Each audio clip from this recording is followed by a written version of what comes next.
Welcome to the Infuse Compassion podcast, hosted by me, Amy Quisenberry. And me, Mark Carpenter. We are on a mission to make this world a kinder place for us all by bringing healthier human connection to communities, families, and organizations of all types and sizes. Our goal is to create stronger relationships, more inspired teams, increased trust, and improved results. So let's get started with more ways to infuse compassion into our world.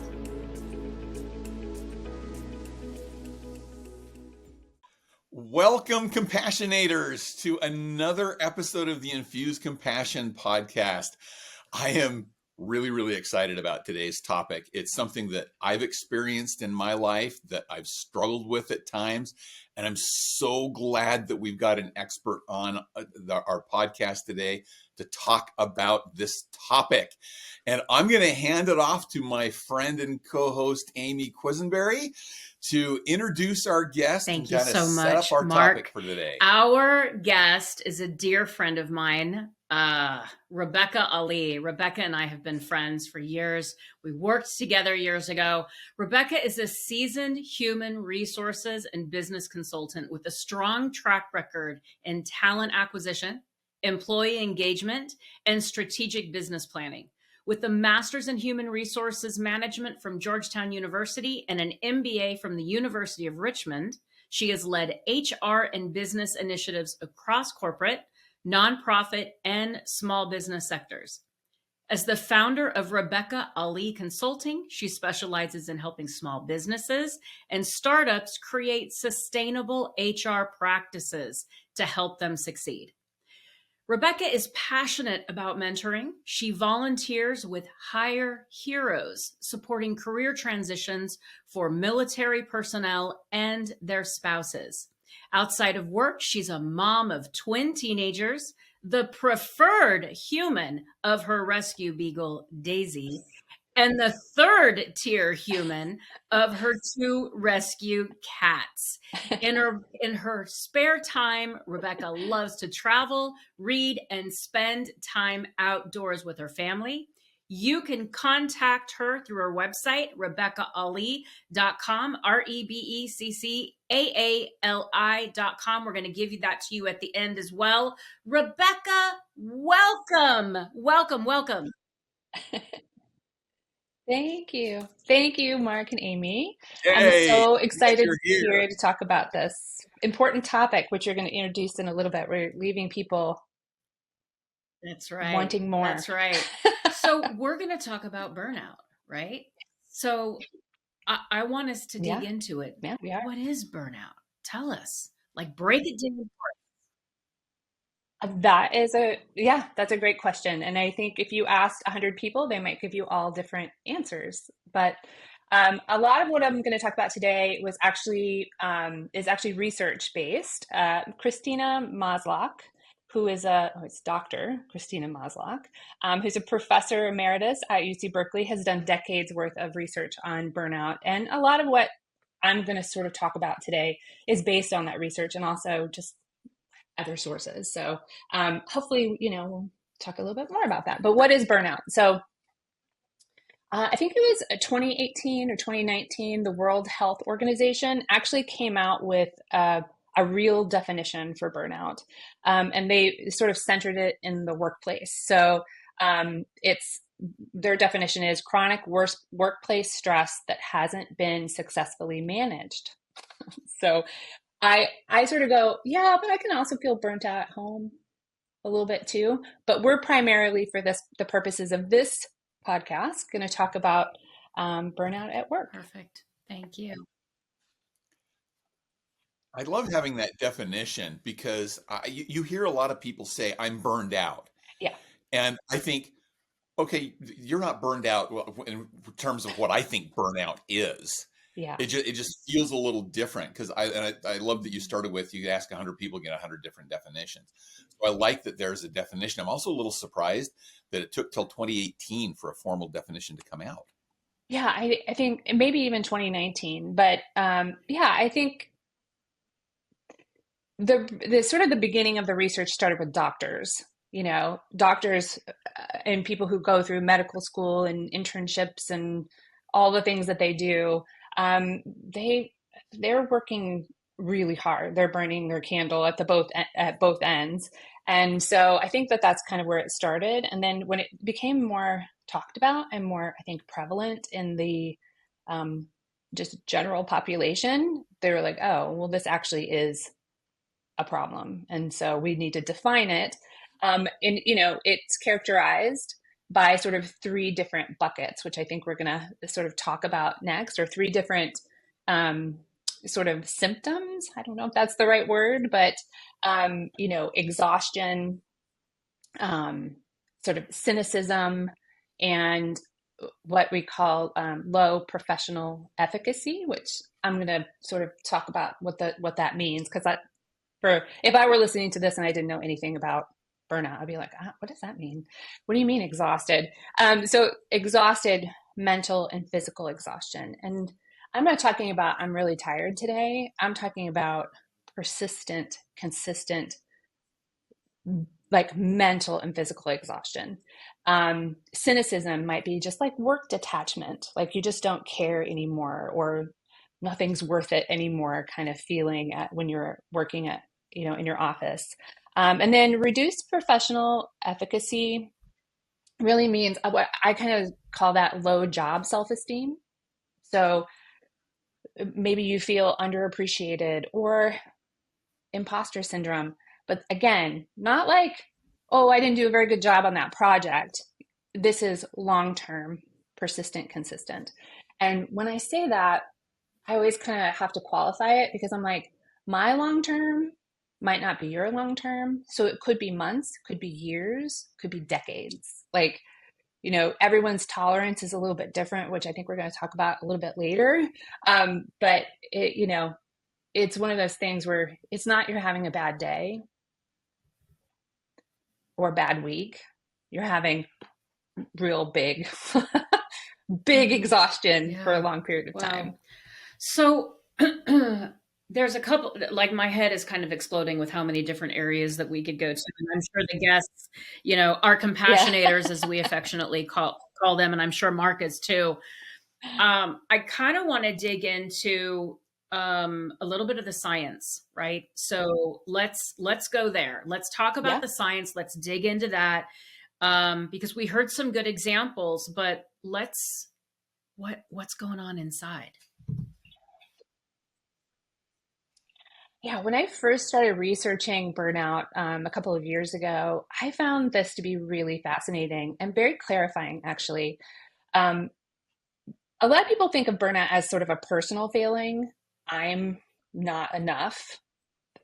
It actually, what happens is when you're pouring stress in your brain, your amygdala sort of becomes, and that's, I'll talk about that in a minute, but it sort of becomes inflamed. And what does the amygdala do? Well, the amygdala sort of controls your emotions, right? Specifically aggression and rage. It affects your memory and your decision making skills. So what happens is when your amygdala is always inflamed, so you're always in fight or flight, you cannot talk yourself down, because it's actually impacted the executive functioning of your frontal lobe. So you can't connect to that reasoning that says you're safe, it's okay. And so the cycle just keeps going, right? So you can't get out of this fight or flight. And that over a prolonged period of time actually causes physical, mental, and emotional problems. And we'll talk about that in a little bit as well. But it's not something you just take a few days off and get over. It is not a personal failing. It's not necessarily a mental health problem that you can just go see a therapist and you're fixed. Your brain actually has to like kind of heal itself. My mind is just going to a place of like how. I know. I think that's really, really important. Yeah, it's really important for people to understand your brain So changes. how do you, I I want to stay right here for just a minute. So here you are. Yeah. You can tell on some level that you're showing up in a completely different way. You are getting upset at things that Yeah. never used to upset you. You are showing up in ways that I'm Yep. guessing there's this downward spiral further because you're shaming yourself for the way that you're showing up. So, what can a person do? They find themselves right here. They notice, what can they do? That's a great question. So I think certainly educating and becoming aware of what's happening is really important. Um, and and I know we're going to sort of break this down a little bit because I think we have people who probably are leaders or employees or individuals that, really are affected by this and they want to know, well, what can I do? It's pretty much what you typically expect. So it is um, exercise. Maybe you're a yoga person. Maybe you want to take hikes outside. It could be meditation or prayer. Could be finding hobbies that you like. A lot of that can be done. You can take time off. You can do all of those things. The issue is that if you go back into a system, a work system that created the burnout in the first place, you won't have solved your problem. You'll just have kicked the can down the road. So, and so we'll talk a little bit about that too. But sometimes you're in the right job in the wrong organization. Sometimes you're in the wrong job in the right organization, and sometimes you're in the wrong career. And sometimes you have to make a change. But yeah, so it really is dependent on each individual person. And sometimes it's a bit counterintuitive. If you can't change something, if you can't leave your job, which I mean, that's a luxury that a lot of people don't have, right? You just can't quit and go someplace else. Um, like I said, it's good. This is going to sound a little bit counterintuitive for people who may be feeling burnt out, but actually finding something to do outside of work that gives you hope. Hope is a really good counter balance to burnout, that brings you joy and purpose. So I know people are going to say, well, why would I add something to my plate? It has to be something that lights you up inside, right? That gives you something else to Mark, focus I on. know you have questions. Can I ask one more question that's right here? Can I ask one more? Because I know Mark is like, I have so many questions. Okay. Let's say somebody in your life, a coworker, someone you love, a family member, you're listening to this podcast and you're like, oh my gosh, that's my mom, that's my dad, that's my sister, that's my partner, that's my child. What do you do when it's somebody else in your life? What can you do to support them?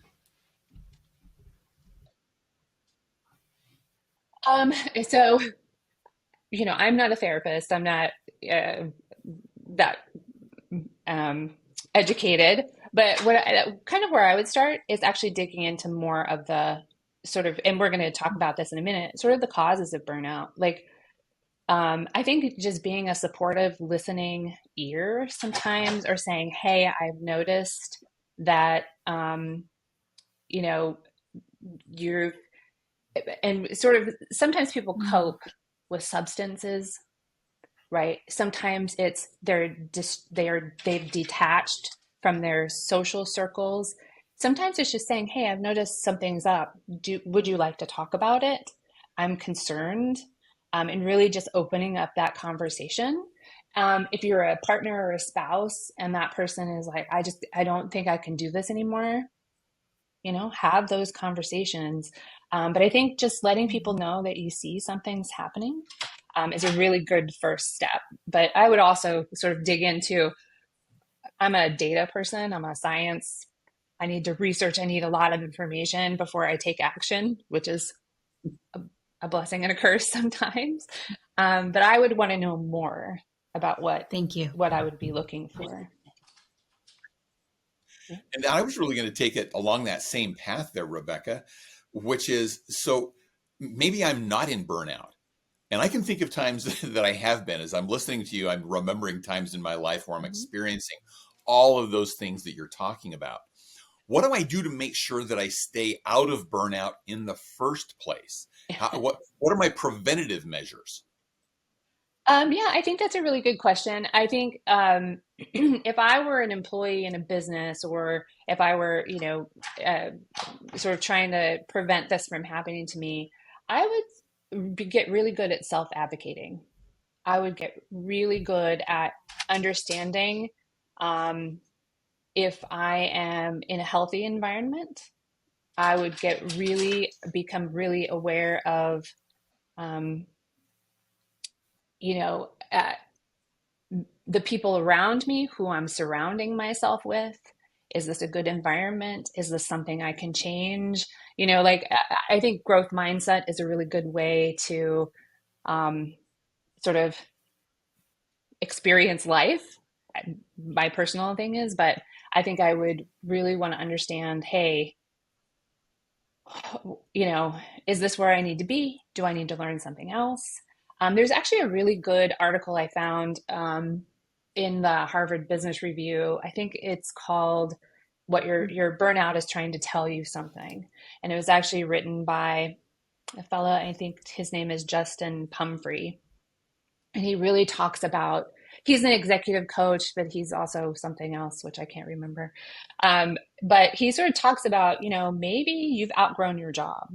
Maybe you're experiencing burnout because you've outgrown what you've been doing. I recommend, if you're interested in sort of seeing his perspective of it, he had this really cool sort of 3Ds process. He's like, if you're experiencing hard times at work, maybe you look at the 3Ds. What can you, I'm probably not going to, what can you delegate? What can you de-emphasize? And what can you sort of delete or disregard?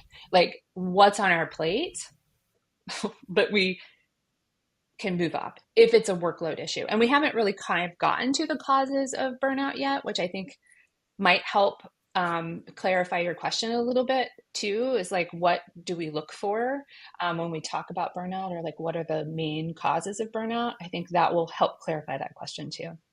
Let's go there. What Okay. what Yeah. what are those main causes of burnout? Yeah, let's do it. So there are six main causes. Workload is one. And so when we think about workload, we're thinking about um, consistently overworked. Are you always on? Is it 24/7? Are you working 4 projects? Are you understaffed? Is this something that isn't going to let up and hasn't let up for some time? We talk about doctors. You can imagine emergency room doctors or people like that. This is kind of where that started. The second one is lack of control. If you don't have any autonomy in your work, and this is, I think, where the rub is with people with the return to office mandates, and things like that, which I'm not going to get into here. But if people feel like they have no control over the work that they do, where they do it, they don't have any decision making. So think about customer service experience when you've called somewhere and you need a solution, and the agent's just like, I'm sorry, there's nothing I can do for you, right? That sort of taking away that autonomy to act as, in the best interest of the client or the customer or yourself, has been taken away. The third one is insufficient rewards. So, whatever you're doing, if the intrinsic and extrinsic rewards don't sort of match the effort that you're putting in, and you'll feel that, right? You'll sort of say, well, I haven't. I'm doing the work of 3 people, and they're paying me for one. And I think if you're a high performer and you're working at a company and you've ever been told, just take on this extra work and then we'll reward you. If that reward never comes, that's a real big red flag. And that's something people should really be aware of. Um, the fourth one is poor relationships. So, poor relationships at work might look like anything from a lack of belonging, which has been sort of incorporated into that DE&I framework, It could be microaggressions. It could be all the way up to a full-on toxic harassment type environment. So poor relationships has a really big impact. And I think we've all had the experience where we've worked places that we loved the people, but didn't love the work. So I kind of put it in that bucket.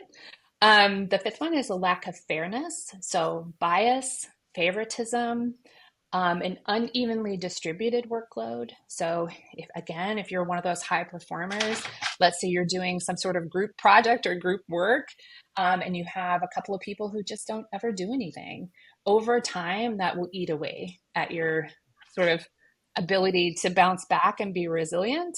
And then the final one is values misalignment. That can be your personal values. So personally, I want to act with integrity and honesty and authenticity, and I want to be open. And then, you know, if that's not what my company does, that's a big misalignment. The other piece of that I want to say is if the company doesn't act in alignment with its own values. So if they're saying, "Oh, we're collaborative and we put people first," if that's not what's actually happening in the systems and the policies and processes, then that's not gonna, you're not gonna feel good about that, essentially. So those are sort of the big buckets of causes. So, Rebecca, I'm listening to your list of the causes of burnout, and I'm thinking of that time that I see as my number one time where I felt burnout. And I'm going, check, check, check, check. All of those items. Workload, lack of control, insufficient rewards, misalignment, relationships were off, all of those things. You mentioned before that term self-advocacy. Yes. Yeah. What would self-advocacy sound like in that situation, other than just the acknowledgement of to myself that there's that problem? Do I self-advocate to other people about this as well? And what would that look like? Yeah, well, ideally, you would self-advocate to your manager, someone who has the ability to affect change for you. So it might look like, hey, you know what? I've been working 60 hours a week for 4 months. This is not sort of sustainable for me. We either need to offload some of this work to another department. So again, delegate, de-emphasize, delete, I think is, I'm gonna have to look and see what the third D was in a minute. But that might be something, if you feel comfortable having a conversation with your manager. If that's not, and again, it's one of those situations where, your manager can be sort of a make or break relationship. Hopefully there's some trust there. But I would say that that's one good example. I think, younger people have been really good about knowing, and I don't know, but I grew up in a generation where you didn't talk about how much money you made, you didn't talk about your paychecks. And now I love the transparency of, I make this much, how much do you make? Kind of conversations, which, has always been sort of taboo a little bit. But at least like, hey, look, I'm working, I'm a high performer. You told me I was going to get rewarded for taking on this extra work. I have not been. Let's talk about that. There has to be a way to say that. But hopefully you have, and that's where I think these relationships are so important, is that, and hopefully we have managers out there who are really good at listening and saying, yeah, you're right. I just, I was hoping to get there and we just haven't gotten there, or the budget is this, but let me see what I can do, situation. So. And I love the point that you made there about, from a leader standpoint, we need to hear those things. We need to listen to that and recognize kind of both the short and the long-term impact of having people who are burned out. Because Yes. I know I'm of the generation where it's like, no, you just put your nose to the grindstone. Yeah. You don't. And I know managers who in those situations say, hey, look, we're all dealing with it. It's just part of the job. Just do your job. Or they'll say, well, you got a vacation day coming up. Here, take a vacation day and then come back and it'll all be better. And they kind of brush the broader perspective of burnout under the rug and say, just tough it up. Yeah. And so I think there's a listening component of that from the management standpoint too, where they have to recognize the long-term impact of having people who are burned out, Mm-hmm. and the impact not just on the individual but on the workplace. Yeah, absolutely. And so a couple of points I want to make there. Long-term impact is really important from multiple perspectives, right? Your turnover costs are going to be extraordinary, and replacing, the brain drain when you replace people, it's training costs, it's lack of, loss of institutional knowledge and things like that. There's also a physical like a healthcare cost too, right? So not only is that happening, but you have sort of this healthcare burden that you're also placing within, the company and the individual. In addition to that, and I may have lost my train of thought there for a second, but you have this sort of, before the pandemic, people would self-identify as being very burnt out. Like 77% of workers surveyed said they were feeling burnt out. If all of those people turn over, or, like the healthcare cost alone to the United States is in the tens of billions of dollars just on burnout. And we'll talk a little bit about physical symptoms and those manifestations, substance abuse and things like that. Even in the height of the pandemic, it was 84%. Even after, it's still in the 60s, in the 60%. So I think that's a huge toll on our communities, everything from the individual to the companies to our communities and our healthcare systems and all that. So it's like this big ripple effect. Like, let's try to stop this. Let's treat the causes and not just look at, the symptoms. Yeah, I want to jump in on this because, when we talk about the advocacy, I think, and I'm not the expert here, but as a human being walking the planet, right? Part of my mind goes to individual, what are you doing?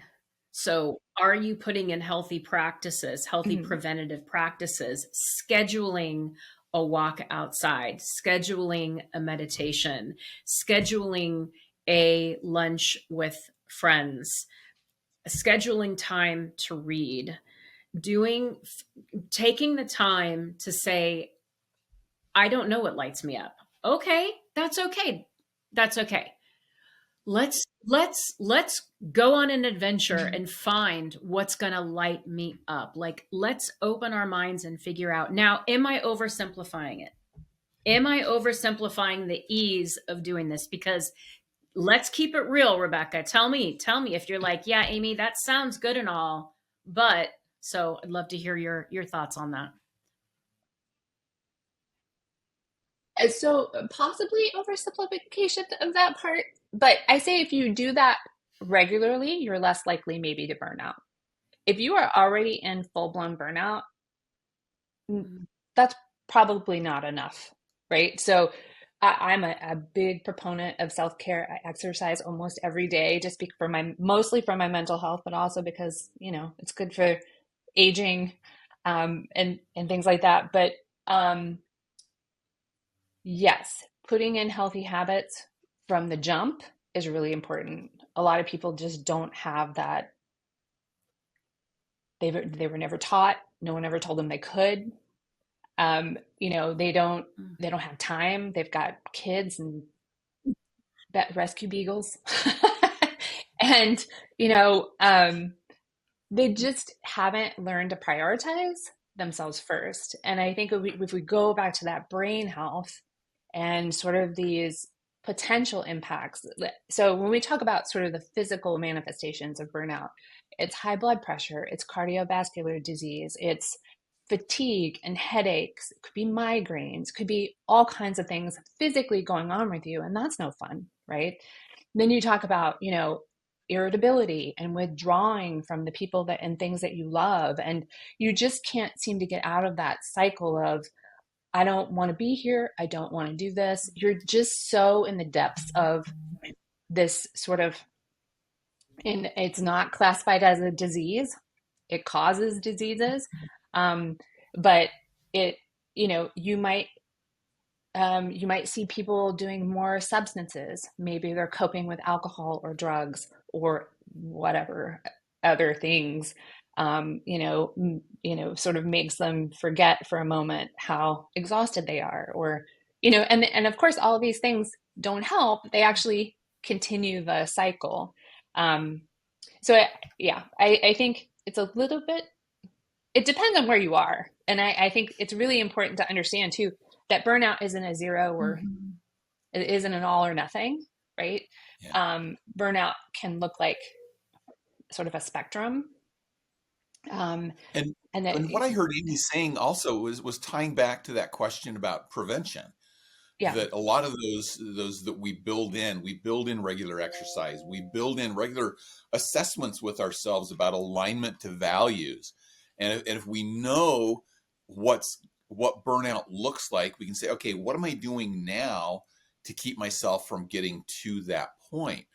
And from a leadership standpoint in business, can you provide opportunities for people to do that?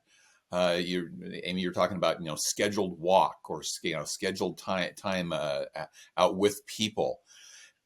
That's something that I don't think in the business world we look at a lot. Can I Mhm. make sure that my people are scheduling that time for some of that care so that I can prevent the burnout on my team?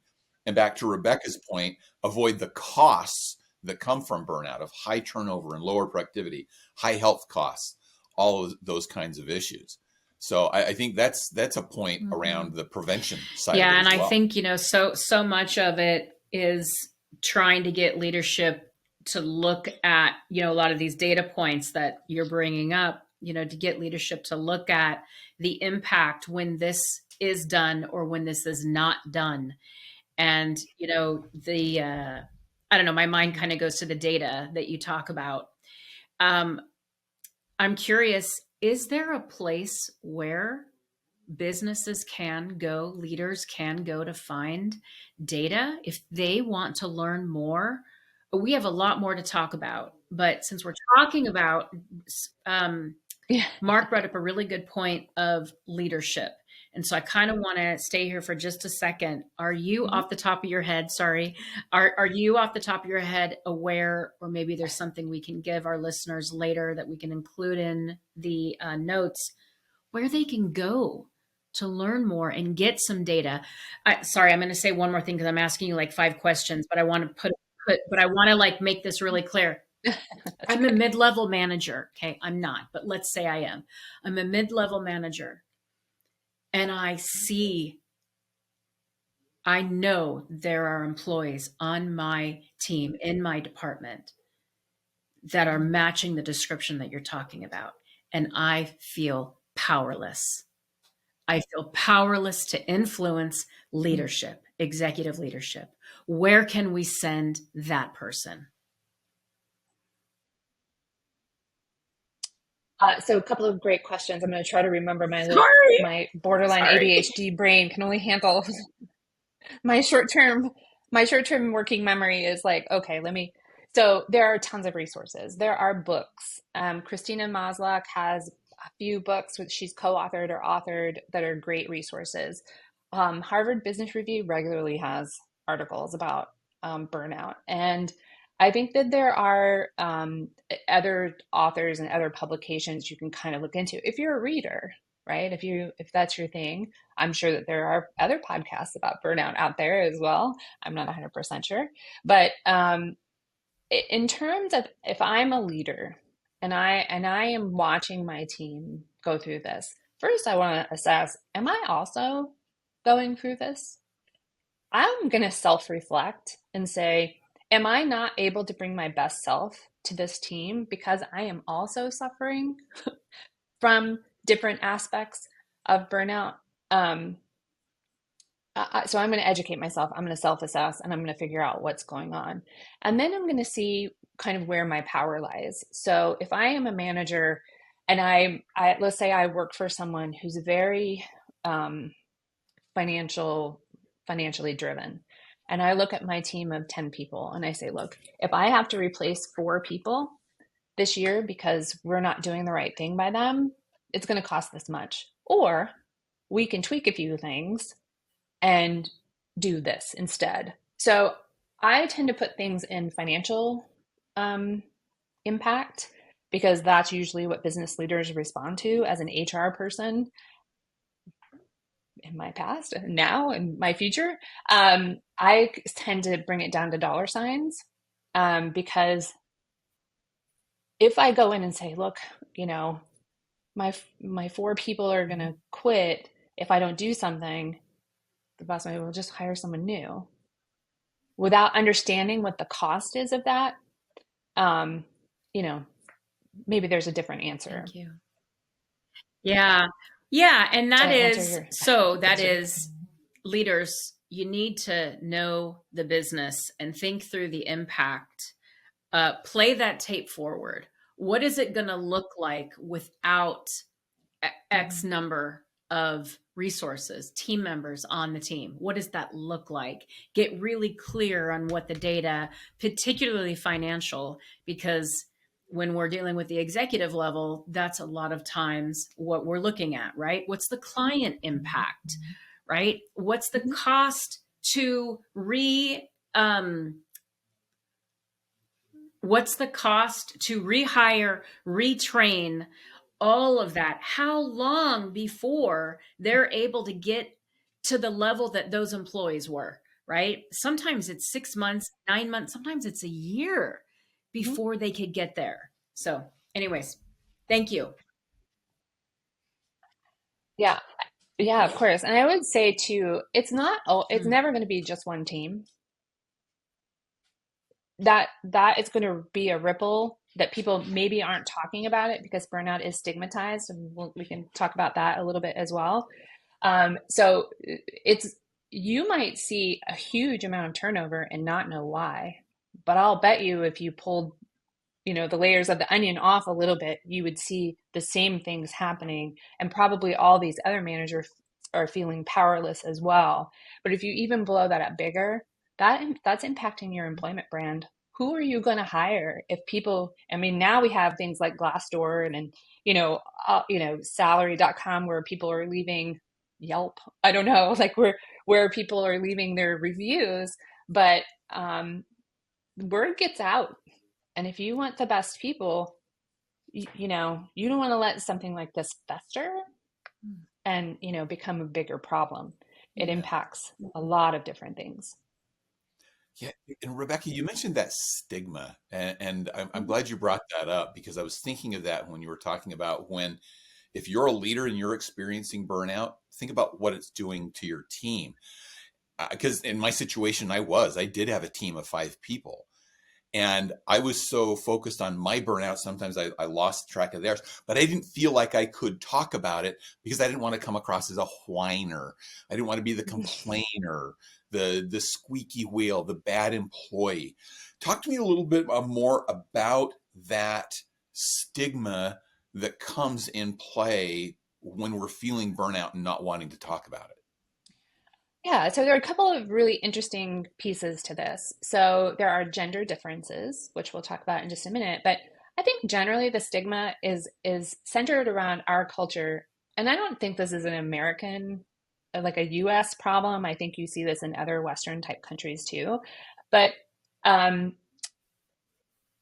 our view of success, typically from a sort of capitalist, economy, is how much you earn, how many hours did you work?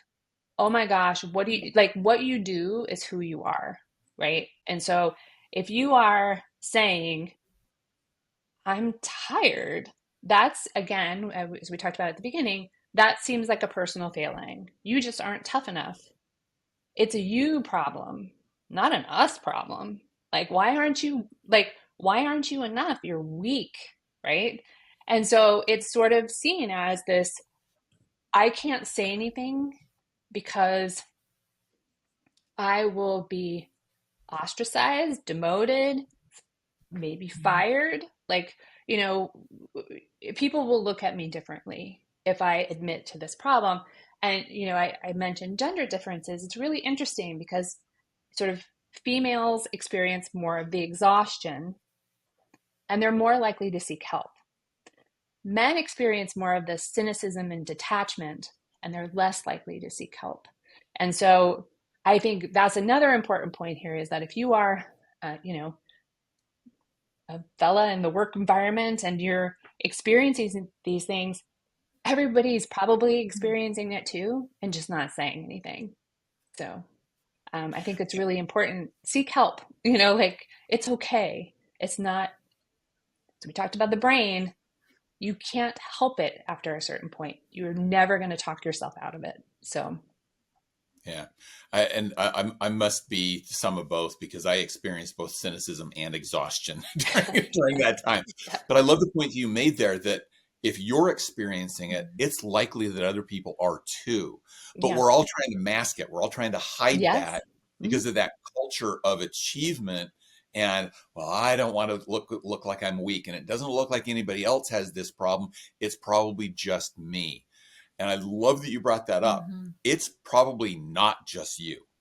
If Yeah, you're experiencing burnout, there are likely other people around you that are experiencing the same thing. And the more that you can talk about it and make it and normalize talking about it, the better off you're going to be because then you can do something about it. Mm-hmm. You can't fix what you can't talk about. yeah, and I do think that people experience, and so, and I think Amy, you asked earlier, like, why can we just do this individually? And you know, the research will say this is a systems issue. This is not a Amy issue or a Rebecca issue. Like, we can handle a normal work environment. It's when these other things sort of impede us from doing that. I mean, and I think we've all maybe worked for a company, hopefully. If you haven't, great. But we've all worked for companies that don't hit it right every time.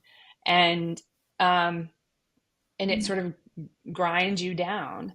And, you know, sort of, um, maybe in my career, I don't, you know, I'm a short timer. Like maybe I'm, you know, not at the beginning of my career. Maybe I'm at the end of my career and I'm like, yeah, yeah, okay, I'll do what I can.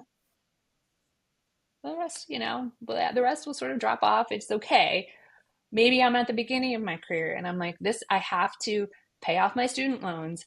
This is a job I need. I'm making a lot of money. I would like to buy a house someday.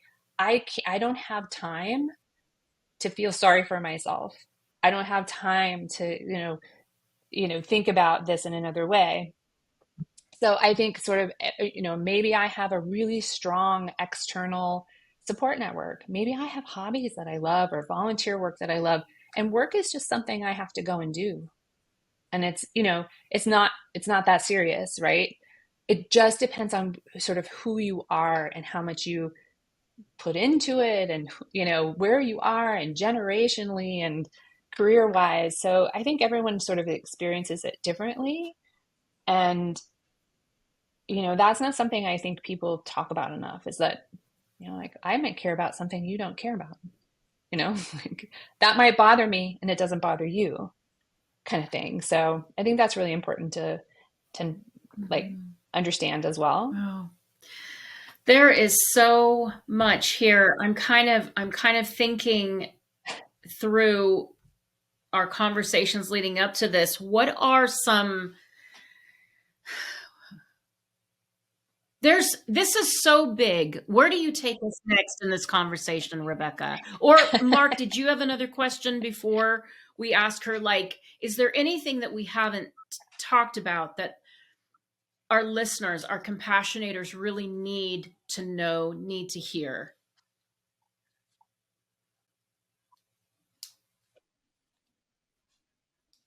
I think that's the good question. Rebecca, from your perspective, what else do our compassionators need to hear on this topic of burnout? And then we can get into some specific Yeah. actions to take, which is where we always like to wrap up. Yeah, I would say, if I think we covered a lot. So we covered sort of what burnout is and what causes it and sort of what symptoms, like manifestations, you would want to look for. from an individual level. I think one of the things too is that, we talked a little bit about self-advocating. I think as a leader, if I'm a people manager, and I have been a people manager a few times, one of the things I would get really good at is listening, observing my team, really understanding what red flags to look for. So if someone's coming to me and talking about microaggressions, or there's this one employee that, likes to stir up trouble, I might not just brush that off as oh, that's just workplace dynamics, whatever. I might dig a little deeper into something like that. Oftentimes, mid-level managers or entry-level managers aren't trained. They're sort of put in people management roles. They don't have a lot of skills in people management. Sometimes you get those real quick, and sometimes they're hard earned. But really, asking your team what they need, and I think building those sort of genuine, authentic, trusting relationships with the people that you work with is so important. You don't need to know every detail of everyone's life, but really just kind of understanding like where they sit in the world, like what's going on, like is everything okay? Like people bring their outside stuff in and their inside stuff out. You don't have to get into the personal weeds, but saying, hey, you know what, if you need help, let's talk about it. I think is really important. What I would always caution against is deploying a survey.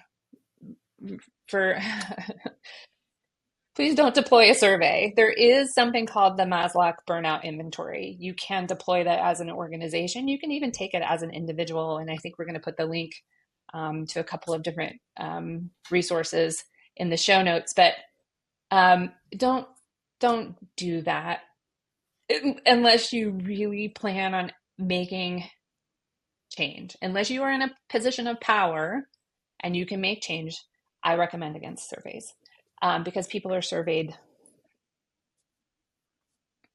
all the time, and it usually doesn't, not much happens. So I would say observe, listen, ask. Be honest about what you can change. Sometimes you have to be a little bit creative. So if someone says, I really need Thursday afternoons to take my kid to therapy, what can you do? Can you shift their hours?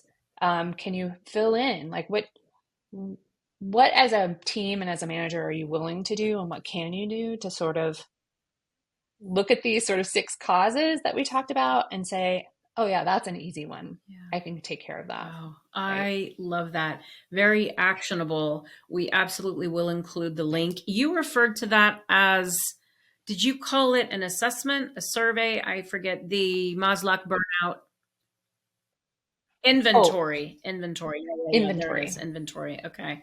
Yeah. We absolutely will include that link. And okay. Yeah, I think there's something we talked a little bit about a spectrum, like not an all or nothing, and I didn't quite finish that thought. But the Maslow Burnout Inventory gives you kind of a score, and it'll say, if you're high on exhaustion, you're considered overextended. Maybe you're low on the other two. If you're high on, cynicism, you are considered disengaged. If you're high on professional efficacy, you're considered ineffective. If you're high on all 3, you are burned out. So I think that's really important to sort of consider, that there is this sort of, maybe I'm here, and that there might be different remediations for those different aspects, okay, right? Perfect. So one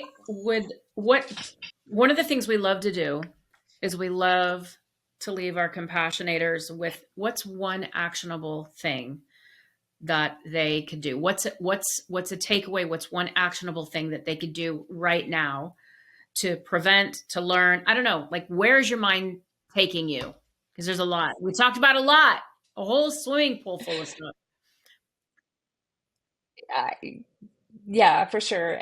Here's what I would say. I would do, I would sort of self-assess. am I feeling these things? If I am feeling these things, which category, like which cause is really, causing me a lot of angst or consternation? Like where, and can I affect any change there? I sort of like to think about this as if your best friend or your sister or whoever you love the most was going through a hard time, you would listen and you wouldn't let them suffer. And I think, treat yourself like you're your own best friend and have that sort of self-compassion to say something is not right and it's got to change and I need to figure out what it is. Like, don't suffer. Life's just too short. So beautiful. And that's the essence of infused compassion right there, right? Oh, thank you. Yep. Thank you. Yep. Yep. Love it. Mark, you want to bring us home? Sure. I just could sit here all day and have this conversation. We'll wrap up from there just with a huge thank you to Rebecca, and Amy and I are representing all of our compassionators and saying thank you for this. And let's pay attention, not just to ourselves, but also pay attention to other people and look for those signs in other people and have that compassion, infuse compassion. And let's help bring some of that burnout down. Let's bring that number down of the people that are experiencing burnout. Folks, thanks for joining us for another episode of Infused Compassion. Again, another special shout out to Rebecca for her great insights today. And we'll see you next time. Thank you for joining us for this episode of the Infused Compassion podcast.